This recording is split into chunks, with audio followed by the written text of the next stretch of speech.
Howdy, this is Professor Byrne. This is my one-take video for American Splendor. I'm still at my mom's house. I'm still in the study. I don't know if this film will pick it up, but my mom is in the next room blasting her classical music. Anyway, I like classical music, so it's not so bad.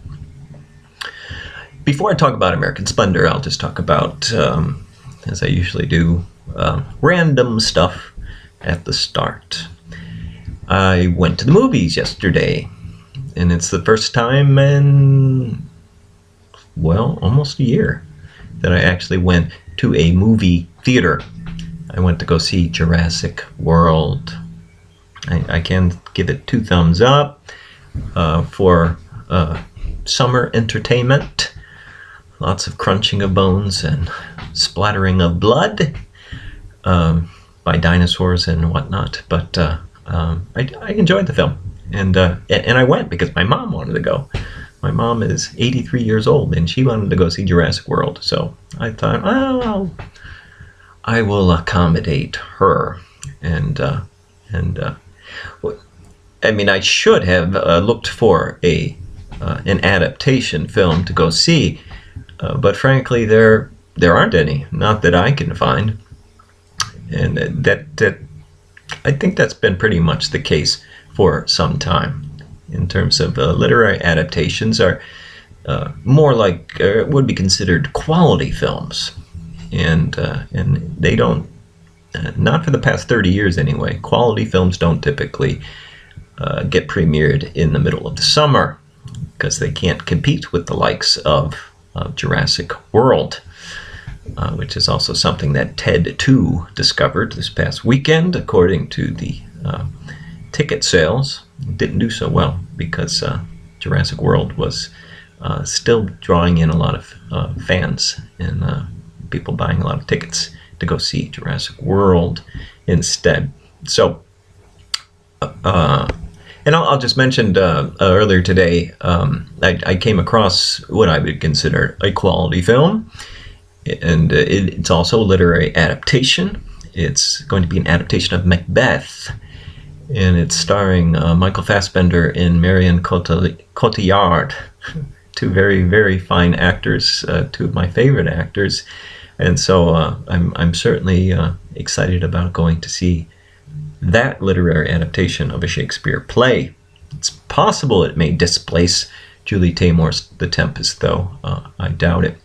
But the point is that the literary adaptation of Macbeth is not going to be appearing until the fall, and that's usually when those kinds of films do get premiered. And after all of the summer blockbusters have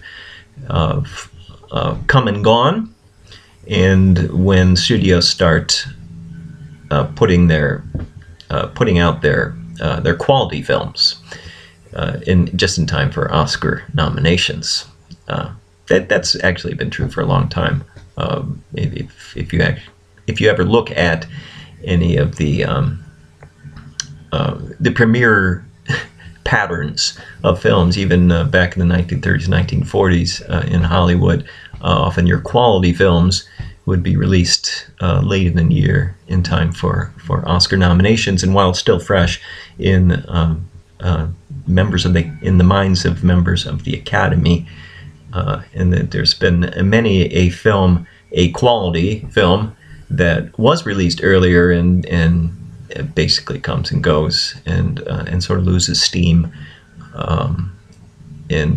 Probably a good example would be Richard Linklater's Boyhood from last year, which was really an excellent film, but I guess it was sort of stale by the time it came to Oscar time because it didn't win as many awards as I thought it should have, and as many critics thought it shouldn't have. So, but the Macbeth that I just mentioned, it's quite likely I won't actually see it in a movie theater. I'll wait till it's available for streaming. And then that's another thing about quality films is oftentimes they don't even get released. Well, they might get released in the fall in order to attract Oscar nominees. But oftentimes, at least for me, is I won't go to a movie theater to see those movies. I'll wait till it's on the small screen. And that raises the distinction, I may have mentioned this before, between big screen movies and small screen movies. In terms of the big blockbusters, particularly in IMAX and 3D, those are films that you really need to experience in a movie theater. Whereas the smaller screen movies, like literary adaptations, are something that, at least for me, I don't really feel a need to see that on a big screen. I can see that on a small screen. So anyway, I'm just throwing some stuff out there in terms of things that complicate when films are released and how they get nominated for awards, and what kind of films get released when, and sort of the conflict or distinction between quality films or high art films and low art films. You know, the summer blockbusters is low art, and literary adaptations are high art, and sort of the thing that Charlie Kaufman was making fun of in Adaptation. All right, let me talk about American Splendor. So this is based on the work of Harvey Pekar. I wrote enough about that in my film essay. He is a pioneer in literary comics, or high art comics, if you will. And I do actually have these. I brought them with me on my trip in anticipation of this video. So here's my, oops, forgot to reverse the camera. American Splendor, and it's sort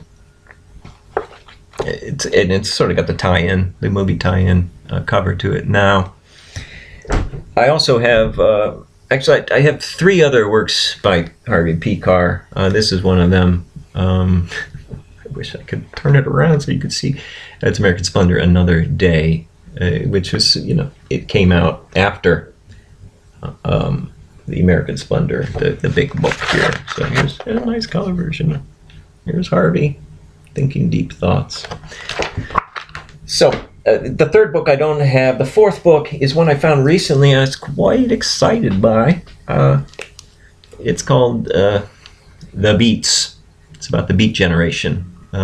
Jack Kerouac, Allen Ginsberg, William Burroughs, and many, many others. And I think I mentioned in the film, in my film essay, that Harvey Pekar was very interested in the Beat Generation, as am I. So, I mean, the reason I'm excited by it, because it's hardback. It's Harvey Pekar writing about the Beats. Also, I mean, like the other Harvey Pekar works, there's multiple artists that do the artwork on this. Here's, well, that's the comic version of Jack Kerouac, author of On the Road. And that's, I forget who the artist is there. Ed Fisker. Then later on in the book there are different artists. This is actually not, this one's not written by Harvey Pekar. This is written by Joyce Brabner. I can't see without my glasses. Joyce Brabner, who is, of course, the wife of Harvey Pekar, and a writer in her own right. So it's sort of an autobiographical piece by her, and her interest in and connection to the Beats. And that's one thing, the Beat Generation, it's quite patriarchal is the word, male chauvinist. That the main writers, the ones who are most acclaimed of the Beats, are the male writers, but there were a lot of female writers also who are associated with the Beat Generation movement, but they don't get the same publicity or appreciation that the male writers do. Okay. So the book I just showed you, the Beats, with different writers, but also Harvey Pekar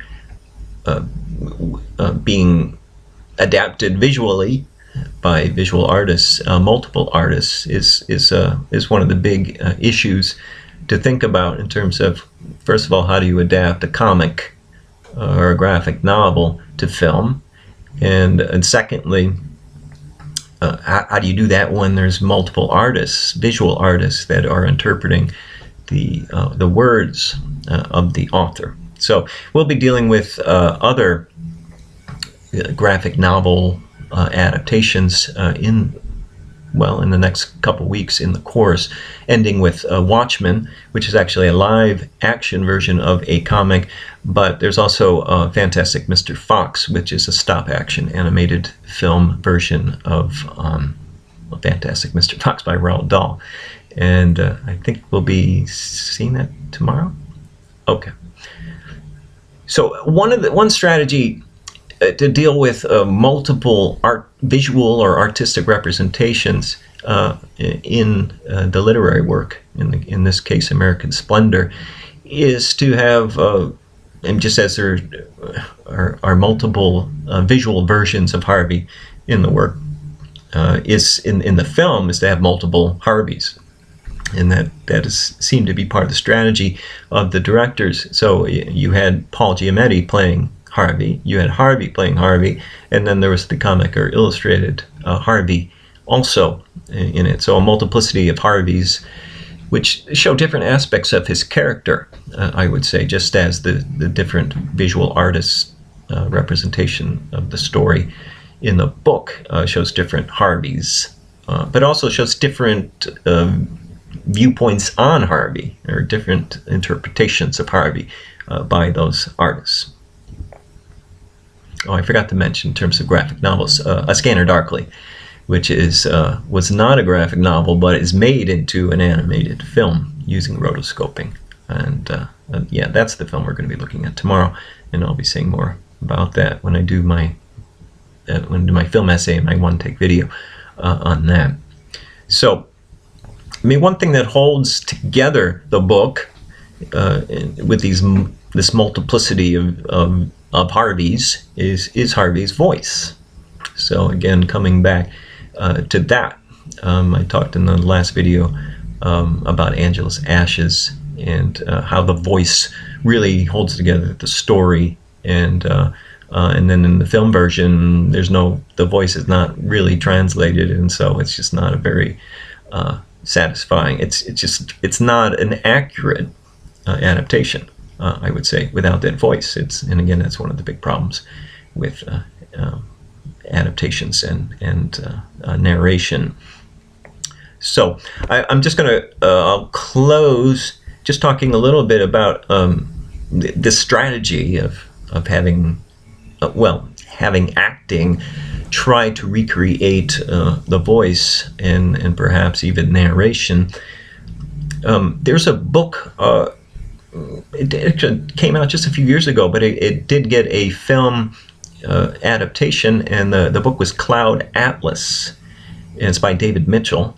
I think actually he has a book out now, and that was on the bestseller list for a while. So he's a British author and well regarded, and again had a literary adaptation.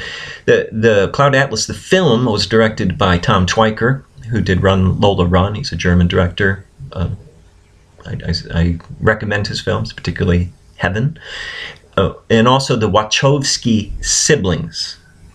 I don't know if you're aware that the Wachowski brothers, who brought to us the Matrix trilogy, one of them, Larry, has become Lana. So has had a gender reassignment surgery, kind of like Caitlyn Jenner. So now, when you're talking about, you don't talk about the Wachowski brothers, you talk about the Wachowski siblings.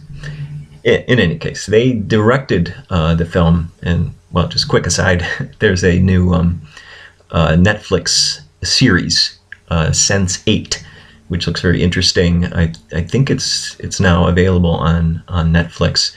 So it's a film that the Wachowski siblings apparently are moving into web films and web television in terms of Netflix streaming films, which is, of course, brings in a whole new dimension to film and the reception of film, and probably a whole new aspect of adaptation as well, though I'm not sure if any of the Netflix series are adaptations.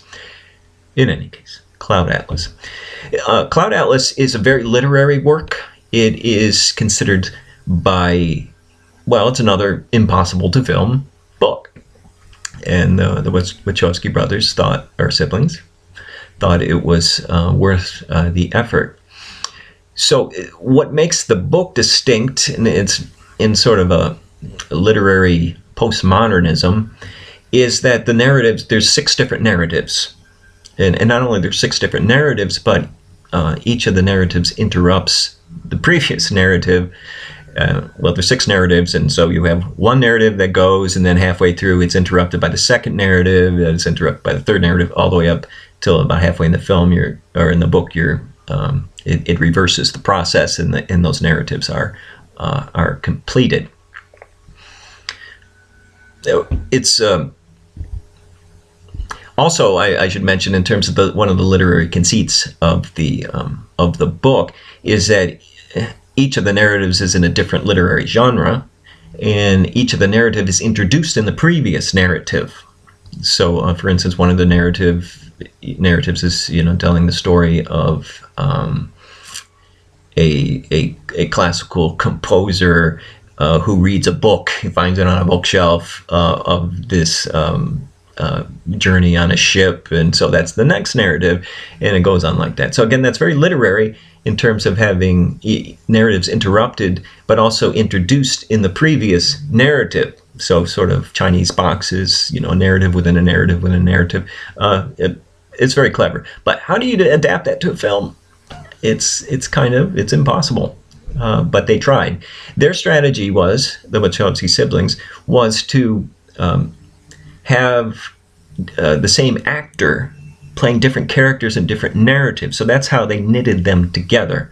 Was you would see the same actor in the next story, and then that story would be interrupted by another story, and then you would see the actor playing a different role.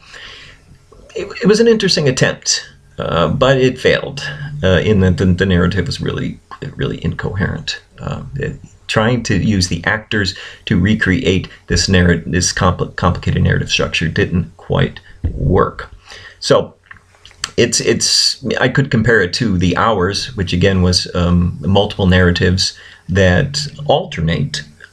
So it's similar to that, but just as that was difficult to adapt to the film, the same is true of Cloud Atlas. In 17 minutes, I'm going to quit because this is going to take a long time to upload.